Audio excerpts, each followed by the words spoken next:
आज हम कक्षा 12 की हिंदी साहित्य की पुस्तक मंदाकिनी के राष्ट्र का स्वरूप नामक पाठ को पढ़ेंगे, जिसमें जो डॉक्टर वासुदेव शरण अग्रवाल द्वारा लिखा गया है। लेखक परिचय। वासुदेव शरण अग्रवाल का जन्म 7 अगस्त 1904 को ग्राम खेड़ा जिला गाजियाबाद में हुआ तथा देहावसान 26 जुलाई 1966 को हुआ। डॉक्टर अग्रवाल कला, संस्कृति, साहित्य व इतिहास के मूर्धन्य विद्वान थे। पुरातत्व में विशेष रुचि से मथुरा, लखनऊ और राष्ट्रीय पुरातत्व संग्रहालय दिल्ली में अपनी विशिष्ट सेवाएं देते हुए संग्राहक के रूप में महत्वपूर्ण योगदान दिया। आप गांधी जी से विशेष रूप से प्रभावित थे। गांधी जी के असहयोग आंदोलन के दौरान आपने सरकारी विद्यालय छोड़ दिया और खादी वस्त्र धारण कर लिए। आपके लेखन में भारतीय इतिहास, संस्कृति व जीवन दर्शन का प्रभावी वर्णन मिलता है। आपने वेद, पुराण व संस्कृत ग्रंथों का अध्ययन कर एक परिष्कृत चिंतन दृष्टि अपने भीतर उत्पन्न की, जो आपके लेखन में सर्वत्र विद्यमान है। इनके द्वारा हिंदी में लगभग 36 और अंग्रेजी में 23 पुस्तकों की रचना की गई। इनकी प्रमुख रचनाओं में पृथ्वीपुत्र, पुरुज्योति, कला और संस्कृति, कल्पवृक्ष, मातृभूमि, हर्ष चरित, एक सांस्कृतिक अध्ययन, पोद्दार अभिनंदन ग्रंथ, भारत की मौलिक एकता, मलिक मोहम्मद जायसी, पद्मावत संजीवनी व्याख्या, पाणिनि कालीन भारतवर्ष व भारत सावित्री प्रमुख हैं। पाठ परिचय। प्रस्तुत पाठ में लेखक ने तत्वों के आधार पर राष्ट्र के स्वरूप की व्याख्या करते हुए जन के मन में विभिन्न तत्वों के सम्मिलन से उसकी उत्कृष्ट राष्ट्र भावना का परिचय दिया है। यानी कि कोई भी राष्ट्र होता है, उसमें विभिन्न तत्व मिलकर के राष्ट्र को राष्ट्र बनाते हैं। नहीं तो अलग अलग तत्व हो जाएंगे वो, तो राष्ट्र की श्रेणी में नहीं आएंगे। भू के प्रति मातृवत श्रद्धा जन को आदर्श नागरिक बनाती है। वहीं संस्कृति तत्व उसमें उच्च मूल्यों की प्रतिष्ठा कर उसकी भावात्मक एकता की दृढ़ता का परिचायक है। प्रस्तुत निबंध एक गौरवशाली राष्ट्रभाव को जन जन में प्रसारित करने का स्तुत्य प्रयास है। भूमि। पाठ।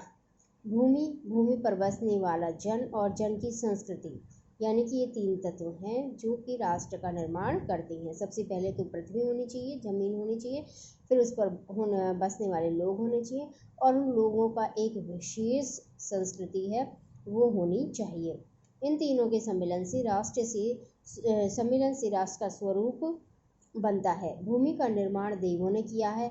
वह अनंत काल से है। उसके भौतिक रूप, सौंदर्य और समृद्धि के प्रति सचेत होना हमारा आवश्यक कर्तव्य है। भूमि के पार्थिव स्वरूप के प्रति हम जितने अधिक जागृत होंगे, उतनी ही हमारी राष्ट्रीयता बलवती हो सकेगी। यह पृथ्वी सच्चे अर्थों में समस्त राष्ट्रीय विचारधाराओं की जननी है। जो राष्ट्रीयता पृथ्वी के साथ नहीं जुड़ी, वह निर्मूल होती है। राष्ट्रीयता की जड़ें पृथ्वी में जितनी गहरी होंगी, उतना ही राष्ट्रीय भावों का अंकुर पल्लवित होगा।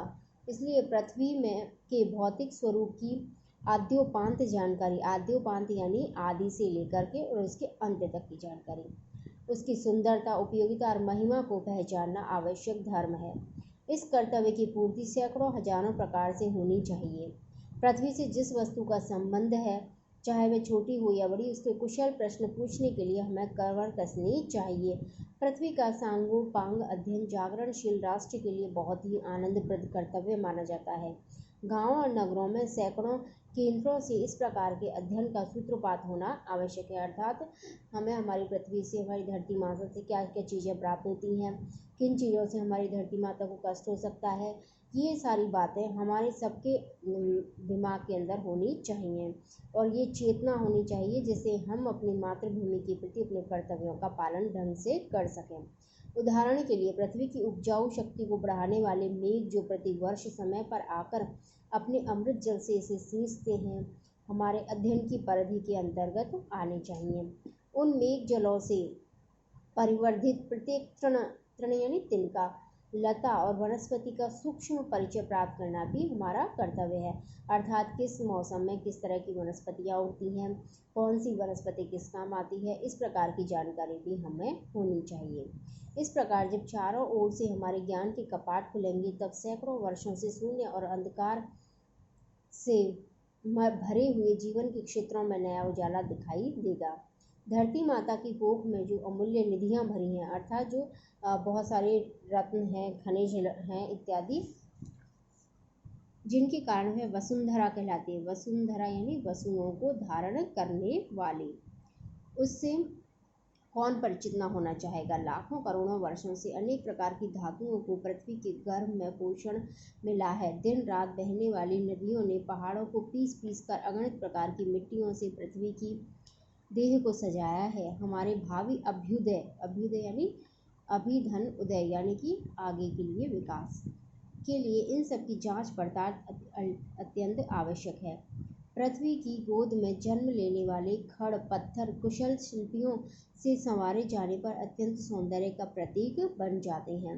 नाना भांति के अनगढ़ नग यानी पहाड़ विंध्य की नदियों के प्रवाह में सूर्य की धूप में से चिलकते रहते हैं। उन चीलवटों को जब चतुर कारीगर पहलदार कटाव पर लाते हैं, तब उनके प्रत्येक घाट से नई शोभा और सुंदरता फूट पड़ती है। वे अनमोल हो जाते हैं। यानी जो पत्थर होते हैं वो अनगढ़ होते हैं, पहाड़ों पर यूं ही पड़े रहते हैं, लेकिन जब कोई कुशल कारीगर या शिल्पी उनको लेकर के आता है और उनसे किसी प्रकार की कोई वस्तु का निर्माण करता है, चाहे वो मूर्ति हो, घाट हो, मंदिर हो या फिर किसी दरवाजे पर की चौखट हो, तब वो सुंदर है, वो बन जाता है। देश के नर नारियों के रूप मंडल और सौंदर्य प्रसाधन में इन छोटे पत्थरों का भी सदा से कितना भाग रहा है। अतएव हमें उनका ज्ञान होना भी आवश्यक है। पृथ्वी और आकाश के अंतराल में जो कुछ सामग्री भरी है, पृथ्वी के चारों ओर फैले हुए गंभीर सागर में जो जलचर व रत्नों की राशियां हैं, उन सब के प्रति चेतना और स्वागत के नए भाव राष्ट्र में फैलने चाहिए। राष्ट्र के नवयुवकों के हृदय में उन सब के प्रति जिज्ञासा की नई किरणें जब तक नहीं फूटती, तब तक हम सोए हुए के समान हैं। विज्ञान और उद्यम दोनों को मिलाकर राष्ट्र के भौतिक स्वरूप का एक नया ठाठ खड़ा करना है। ठाठ खड़ा करना है यानी कि एक ढांचा तैयार करना है। यह कार्य प्रसन्नता, उत्साह और अथक परिश्रम के द्वारा नित्य आगे बढ़ाना चाहिए। हमारा यह ध्येय हो कि राष्ट्र में जितने हाथ हैं, उनमें से कोई भी इस कार्य में भाग लिए बिना रीता ना रहे। तभी मातृभूमि की पुष्कल समृद्धि और समग्र रूप मंडन प्राप्त किया जा सकता है। पुष्कल यानी बहुत अधिक। मातृभूमि पर निवास करने वाले मनुष्य राष्ट्र का दूसरा अंग है। पृथ्वी हो और मनुष्य ना हो तो राष्ट्र की कल्पना असंभव है। पृथ्वी और जन दोनों के सम्मिलन से ही राष्ट्र का स्वरूप संपादित होता है। जन के कारण ही पृथ्वी मातृभूमि की संज्ञा प्राप्त करती है। पृथ्वी माता है और उन जन सच्चे अर्थों में पृथ्वी का पुत्र है। माता भूमि पुत्रो अहम पृथिव्या, अर्थात भूमि माता है और मैं उसका पुत्र हूँ।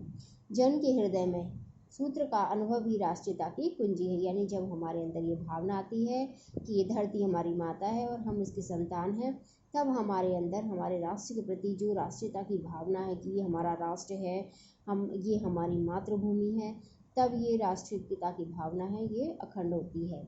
इसी भावना से राष्ट्र निर्माण के अंकुर उत्पन्न होते हैं। यह भाव जब सशक्त रूप में जागता है, तब राष्ट्र निर्माण के स्वर वायुमंडल में भरने लगते हैं। इस भाव के द्वारा ही मनुष्य पृथ्वी के साथ अपने सच्चे संबंध को प्राप्त करते हैं। जहाँ यह भाव नहीं है, वहाँ जन और भूमि का संबंध अचेतन और जड़ बना रहता है। जिस समय भी जन का हृदय भूमि के साथ माता और पुत्र के संबंध को पहचानता है, उसी क्षण आनंद और श्रद्धा से भरा हुआ इसका प्रणाम भाव मातृभूमि के लिए इस प्रकार प्रकट होता है। नमो मात्रे पृथिव्यै, नमो मात्रे पृथिव्यै। माता पृथ्वी को प्रणाम है, माता पृथ्वी को प्रणाम है। यह प्रणाम भाव ही भूमि और जन का दृढ़ बंधन है। इसी दृढ़ भित्ति यानी दीवार पर राष्ट्र का भवन तैयार किया जाता है। इसी दृढ़ चट्टान पर राष्ट्र का चिर जीवन आश्रित रहता है। यानी कि राष्ट्र का जीवन है वो कितने लंबे समय तक रहेगा, कब तक नहीं रहेगा, ये सब कुछ इसी भाव पर आधारित है। इसी मर्यादा को मानकर राष्ट्र के प्रति मनुष्यों के कर्तव्य और अधिकारों का उदय होता है। जो जन पृथ्वी के साथ माता और पुत्र के संबंध को स्वीकार करता है, उसे ही पृथ्वी के वरदानों में भाग पाने का अधिकार है। माता के प्रति अनुराग और सेवा भाव पुत्र का स्वाभाविक कर्तव्य है। वह एक निष्कारण धर्म है। स्वार्थ के लिए पुत्र का माता के प्रति प्रेम पुत्र के अधोपतन को सूचित करता है। जो जन मातृभूमि के साथ अपना संबंध जोड़ना चाहता है, उसे अपने कर्तव्यों के प्रति पहले ध्यान देना चाहिए। यानी कि हमें अपने अधिकारों से पहले अपने कर्तव्यों का भान होना चाहिए।